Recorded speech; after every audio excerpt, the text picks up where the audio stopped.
کرتی ہے۔ جیسا کہ آپ سب جانتے ہیں 2019 میں چندریان 2 خلا میں بھیجا گیا، جس کا کل خرچہ 978 کروڑ روپے تھا، جس کو بنانے اور وہ خلا میں جانے کے بعد ناکام رہا۔ اور پھر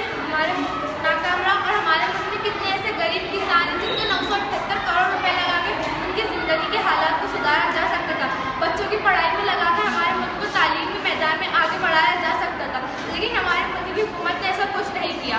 آج جیسا کہ آپ سب جانتے ہیں اس سیٹلائٹ کو خلا میں بھیجنے کے لیے سمندری علاقے کا انتخاب کیا جاتا ہے۔ سیٹلائٹ کو خلا میں بھیجنے کے لیے سمندری علاقے کا انتخاب اس لیے کیا جاتا ہے کہ وہاں پر اگر سیٹلائٹ ناکام ہوتا ہے تو اس کی مثبت شعاع سے انسانی زندگی متاثر نہ ہو، اور اس لیے سمندری علاقے کا انتخاب کیا جاتا ہے کہ خشکی پر رہنے والی انسانی زندگی متاثر نہ ہو، بیماریاں لاحق نہ ہو۔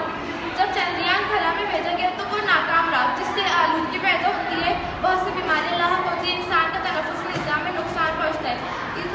جو حکومت کی انہیں زمینی مسائل تک کا تو نقصان ہوا ہی ہوا، اور خلائی تحقیق میں جو پیسے لگائے تھے اس کا بھی نقصان ہوا۔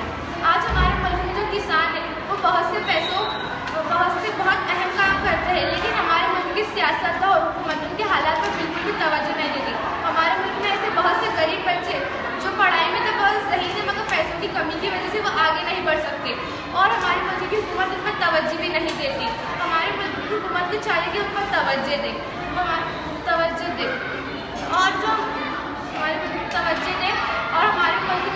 ہمارا ملک آج تو بہت ترقی کر رہا ہے خلائی تحقیق میں، مگر تعلیمی میدان میں تو وہ بہت پیچھے۔ ہمارے ملک اگر ہم اس